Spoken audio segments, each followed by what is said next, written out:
I wasn't planning to share this but I think you guys deserve a little treat. तो last year तक ना मैं hostel में रहती थी एंड मेरे पास हॉस्टल छोड़ने के कई रीजंस थे। बट मेरे पास रहने का एक रीज़न था, मेरी रूममेट्स और मेरे कुछ दोस्त। At least life was better with them at hostel. तो मैंने उस एक रीज़न को अपने साथ बाहर चलने के लिए कन्विंस कर लिया एंड हमने सोचा कि हम सब लोग किसी रेंटेड प्लेस पे रहेंगे, खुद खाना बनाएंगे, लाइफ वुड भी बेटर, रिस्ट्रिक्शंस नहीं होंगी। हॉस्टल से तो कई ज़्यादा बेटर रहेगा। और हम लोग चल दिए। एंड देन जिस घर में हम लोगों ने मूव किया, वहाँ के लैंडलॉर्ड वहाँ नहीं रह रहे थे करंटली, क्योंकि वो घर नया था। तो I guess they were planning to shift in like few months. का अंकल आंटी का बिहेवियर हमारे साथ काफ़ी अच्छा था। लाइक आंटी हमें पूछा करती थी कि बेटा अगर तुमसे कुकिंग नहीं होती इट्स ओके, तुम लोग हमारे घर में आया करो, जिस घर में वो करंटली रह रहे थे। Like I was thinking wow, ये लोग बहुत ज़्यादा काइंड हैं। यहाँ पे रहने में तो मज़ा ही आएगा एकदम, हमारी लाइफ बहुत इजी होगी। भले ही जिस रूम में हम लोग रह रहे हैं वहाँ पे किचन नहीं है, हमें बाहर बर्तन धोने जाना पड़ रहा है। हमारे रूम से वॉशरूम बाहर है। लाइक मैं अपने रूम का दरवाज़ा खोल रही हूँ तो बाहर एक बहुत बड़ा सा लॉन है और दरवाजे से निकल करके राइट हैंड साइड मुझे जाना पड़ रहा है वॉशरूम के लिए। और लॉन में ऑब्वियसली फेंस तो चारों ओर से कर रखी है बट कोई भी कूद सकता है। कोई भी कभी भी कुछ ना कुछ ऐसे करके आके डरा दे रहा था।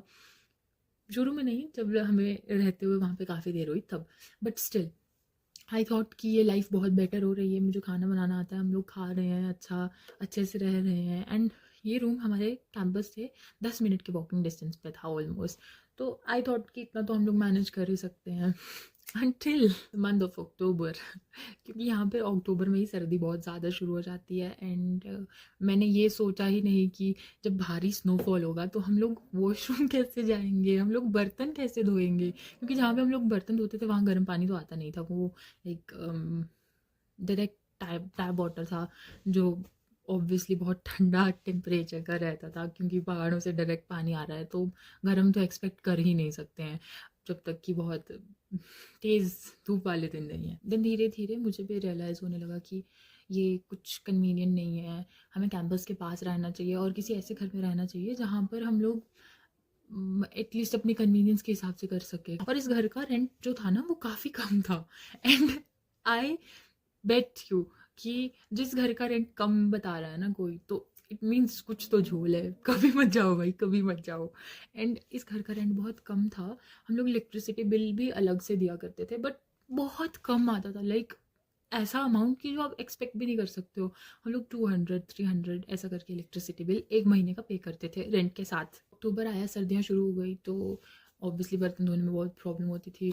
मैं तो बहुत, भाई मेरा तो बस हो गया था। मैंने अपनी मम्मा को बुलाया और मैंने बोला कि आप एक बार देख लो, आसपास के गांव में बात कर लो, क्योंकि हमारा कैंपस ऐसे ही पहाड़ों में है। हम लोग हॉस्टल से निकल गए हैं, अभी अभी तो हॉस्टल वापस नहीं जा सकते हैं क्योंकि हॉस्टल वेकेंट है ही नहीं। और कोई अच्छा घर ढूंढने की परख भी नहीं है कि कैसा रहता है, क्या ज़रूरत होती है। तो मैं ये गलती दोबारा नहीं करना चाहती थी, इसलिए मैंने अपनी मम्मा को बुला लिया और वो आए। उन्होंने कुछ घर देखे, बहुत छानबीन की कि यहाँ रहना बेटर रहेगा, यहाँ रहना बेटर रहेगा। बट वो कोशिश कर रहे थे कि कैंपस के पास में ही बेटर घर मिल जाए जहाँ पे वॉशरूम भी अंदर हो और गर्म पानी भी हो, सब कुछ। और रेंट वगैरह भी ऐसा ऐसा करके ठीक ठाक हो। एंड देन फाइनली मम्मा ने एक घर ढूंढ लिया। लाइक इन्फॉर्म करना ज़रूर रहता है कि भाई हम लोग मूव कर रहे हैं और आपको पता होना चाहिए। तो मैंने आंटी को बोला कि आंटी जी हम लोग एक नया घर ढूंढ चुके हैं, तो हम लोग वहाँ मूव कर रहे हैं, तो आपको कोई प्रॉब्लम तो नहीं है ना। एंड आंटी वाज लाइक कोई बात नहीं बेटा, कोई बात नहीं। And I seriously was expecting this, क्योंकि मुझे पता था कि आंटी बहुत अच्छी हैं, उनका बिहेवियर बहुत अच्छा है। क्योंकि शुरू से वो ऐसी ही रही हैं, कभी उन्होंने किसी चीज़ के लिए टोका नहीं। इनफैक्ट पूछा ही कि बेटा ये तो नहीं चाहिए, ये तो नहीं चाहिए। एंड हम लोग रेंट बहुत टाइम पे दिया करते थे, तो आंटी शायद उस बात से बहुत ज़्यादा खुश थी और उन्होंने कभी रेंट मांगा भी नहीं अगर हम 2-4 दिन लेट हो जाते थे रेंट देने में। पहले दिन मैंने आंटी को बताया कि हम लोग मूव कर रहे हैं एंड आंटी वाज लाइक कोई बात नहीं बेटा, कोई बात नहीं, आई अंडरस्टैंड, आप कैंपस के पास रहना ही कन्वीनियंट है आपके लिए, क्योंकि यहाँ पे एक्सट्रीम वेदर कंडीशंस रहती हैं, तो इट्स ओके, आप जाओ कोई बात नहीं। एंड नेक्स्ट डे हम लोग लाइक अनप्लान्ड थे, कैंपस से आते ही हम लोगों ने अपने बैग्स पैक कर दिए। ये वो सोचा कि बस सामान मूव करते रहते हैं, क्योंकि रूम में सामान बहुत ज़्यादा था। एंड हमने पैकिंग शुरू कर दी। मेरे 2 दोस्तों ने मेरी हेल्प की एंड मेरी 2 रूममेट्स, हम लोगों ने सबने मिल करके सामान पैक किया और हम लोग शाम तक मूव कर भी दिए। Like that was impossible, but हमने कर लिया। एंड मैं इतना खुश हो गई कि वाह finally we are at better place, ये वो। तो हम लोग अपना रेंट वेंट पे करके निकल चुके थे। रहता था तो बस इस मंथ का इलेक्ट्रिसिटी बिल, जो कि मैंने आंटी को बोला कि आते जाते दे देंगे हम लोग, क्योंकि वहीं रहते थे और ऐसा तो पॉसिबल नहीं है कि हमें ढूंढा ना जा सके, क्योंकि मैं तो लोकल थी और कोई प्रॉब्लम भी नहीं थी इतना उनके लिए, क्योंकि it was a little amount. जो पिछले महीने का इलेक्ट्रिसिटी बिल था वो हमने उनके बेटे को दे दिया, गाड़ी में लोड कर दिया सामान। तो उनका बेटा वहाँ खड़ा था एंड माई रूममेट सेड कि भैया हम आपको ना पिछले महीने का बिजली का बिल दे देते हैं, आप अकाउंट नंबर लिखवा दो। एंड देन उसने अकाउंट नंबर लिखवा दिया और पेमेंट हो गया। मैं स्क्रीनशॉट अटैच करूँगी यहाँ पे, आप देखिएगा पेमेंट हो चुका था। ऐसा नहीं है कि कोई टाइमर लगा था या बैंक का नेटवर्क डाउन था, कुछ भी नहीं था, पेमेंट कंप्लीटेड था। एंड ही वाज लाइक कि ओके ओके पेमेंट हो गया है, मैंने पैसे रिसीव कर लिए, इट्स ओके आप जाओ। बस रहता था इस करंट मंथ का इलेक्ट्रिसिटी बिल जो अभी आया नहीं था। और फिर 4-5 दिन हो गए एंड देन मैं खुद आंटी के घर गई कि आंटी इलेक्ट्रिसिटी बिल आया है क्या, हमें पे करना है। एंड आंटी वाज लाइक नहीं बेटा अभी नहीं आया, इट्स ओके कोई बात नहीं आप आ करके दे देना। And I was like okay. Then again कुछ दिन में मैं फिर से पूछने गई एंड आंटी वाज लाइक कि बेटा आया नहीं है, मैं खुद से क्यों बोलूँ, गलत तो मैं भी नहीं करती हूँ। And I was like oh aunty कितनी स्वीट है भाई, मुझे नहीं पता था कि इससे भी बुरा होने वाला है।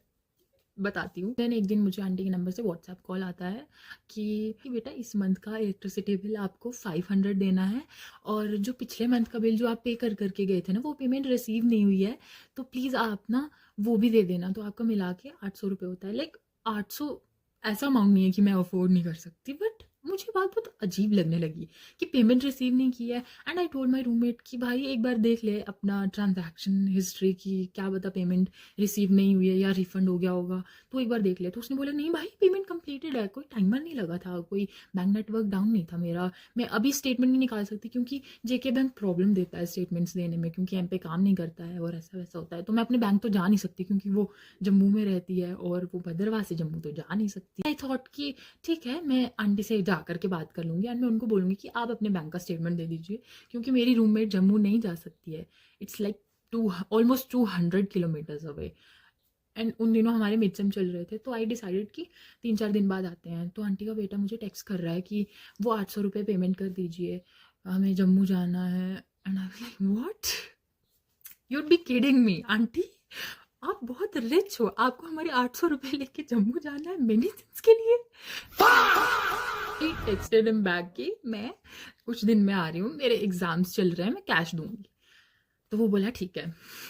एंड कुछ दिनों में मैं आंटी से बात करने गई and my roommate with short temper told me कि भाई तू मेरे साथ चल, क्योंकि तुझे नहीं पता है मैं कुछ ऐसा वैसा बोल दूंगी, आंटी तो ऐसे भड़क जाएगी, बौखला जाएंगी, तो तू चल, तू थोड़ा सेंसिबल है, बात प्यार से करेगी, तो I think you are the right person to be there in that situation. मैं आंटी के घर चली गई तो मैंने बेल बजाना सही नहीं समझा कि यार सब ठंडा मौसम है, सब लोग आग सेक रहे होते हैं, अच्छा नहीं लगता, फैमिली टाइम यू नो। तो मैं आंटी को आवाज़ देने लग गई आंटी आंटी आंटी। और ऐसा नहीं है कि आंटी कहीं दूर रह रहे थे, like I could literally see उनका घर पूरा दिख रहा था मुझे दरवाजे से are par.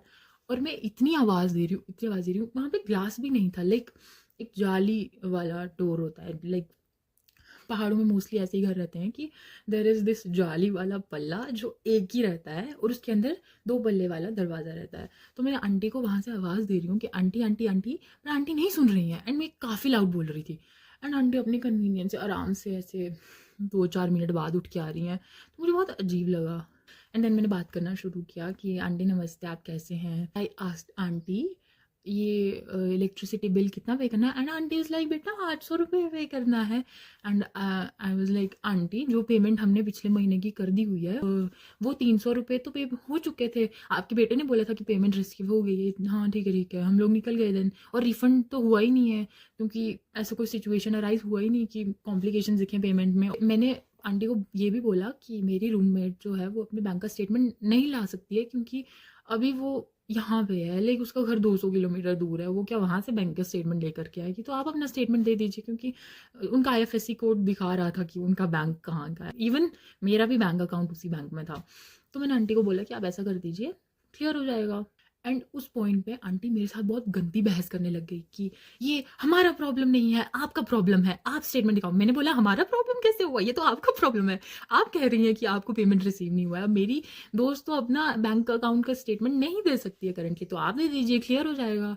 But aunty is like कि नहीं नहीं, मैं क्यों दूँ, आप लेकर के आओ। तो मैंने बोला आंटी करंटली एमपे सर्विसेज नहीं दे रहा है, तो प्लीज़ आप थोड़ा कोऑपरेट करने की कोशिश कीजिए और मुझे बताइए कि इस महीने ये 500 इलेक्ट्रिसिटी बिल कैसे आया, क्योंकि हमारे रूम में भी ऑलरेडी मीटर लगा हुआ था एंड वो राइज करता रहता था जिस हिसाब से हम लोग इलेक्ट्रिसिटी यूज़ करते थे। और उस रूम में एक स्विच बोर्ड्स भी नहीं थे कि हम लोग कुछ यूज़ कर सके। लिटरली हम लोग सिर्फ एक 2 बल्ब चला रहे हैं और आंटी कह रही है कि 500 बिल दे दो। And I was curious. Aunty अंदर से अपना बिल लेकर के आती हैं और मुझे कहती हैं कि ये देखो, ये हमारा बिल है, 1700 रुपये आया है, तो मैं सबसे ले रही हूँ जो भी किराएदार पीछे रहते हैं और आपसे भी। And I was like what, ये तो आप अपना बिल भरवा रहे हैं ना हमसे, ये तो फेयर नहीं हुआ किसी भी तरीके से, आप हमारा वाला बता दीजिए ना। एंड आंटी इज लाइक नहीं, वो इस बार आए थे ना, उन्होंने रीडिंग्स वहाँ की नहीं ली, हमारे वाले ही घर की ली, तो ये ना कलेक्टिवली आप सबको पे करना है, तो आप मुझे 500 दे दीजिए।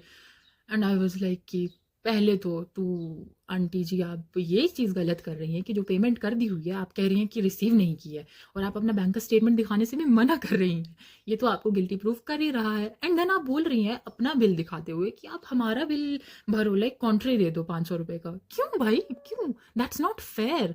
और मैं इस मोमेंट पर सोचने लगी कि ये क्या है भाई। और आंटी इस मोमेंट में मुझे कहती है रहने दो, फिर मुझे नहीं चाहिए पैसे तुम्हारे, 500 के पीछे क्या चिड़चिड़ करना है। And I was like aunty के एक्यूरेट वर्ड्स ये थे इन्वर्टेड कॉमर्स में कि 500 रुपये के पीछे क्या चिड़चिड़ करना है, रहने दो, फिर मत दो, इट्स ओके।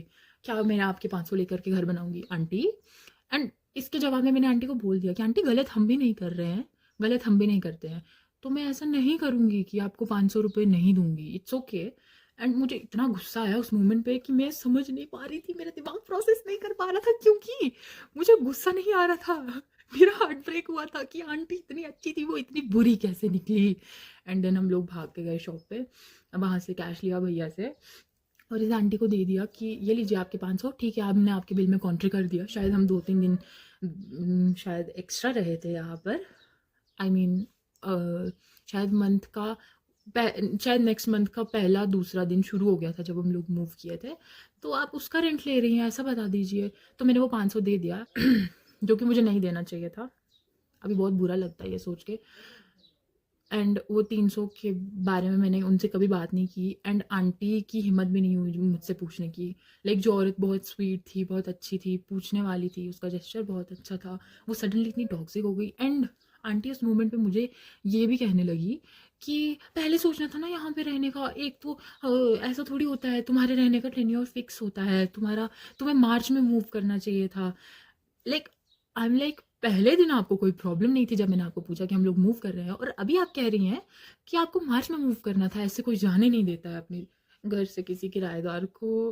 तो मैं प्रोसेस कर ही नहीं पा रही हूँ कि आंटी का स्टेटमेंट ऐसे बदल कैसे गया। एंड ऑब्वियसली ये उन्हें अंकल नहीं बोला हुआ होगा, आंटी भी पेट्रियार्की का शिकार हो गई। बट आंटी अगर आप वीडियो देख रहे हो ना, मैं अभी भी उधर ही हूँ, मैंने कैंपस नहीं छोड़ा है अभी।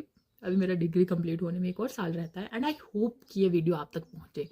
मैं आपको हेट नहीं करती हूँ, hate is a strong word, लेकिन आपकी वजह से मैं 3 दिन खा नहीं पाई थी। मैं इतना ओवर थिंक कर रही थी कि जो आंटी इतनी स्वीट, इतनी अच्छी थी, वो इतनी टॉक्सिक कैसे हो गई, इतनी फालतू स्टेटमेंट्स देके इतनी गवार बातें करने कैसे लग गई। That's it about this one. अगर आपको मेरी हॉस्टल वाली स्टोरी भी सुननी है तो प्लीज़ कमेंट में बता दीजिए।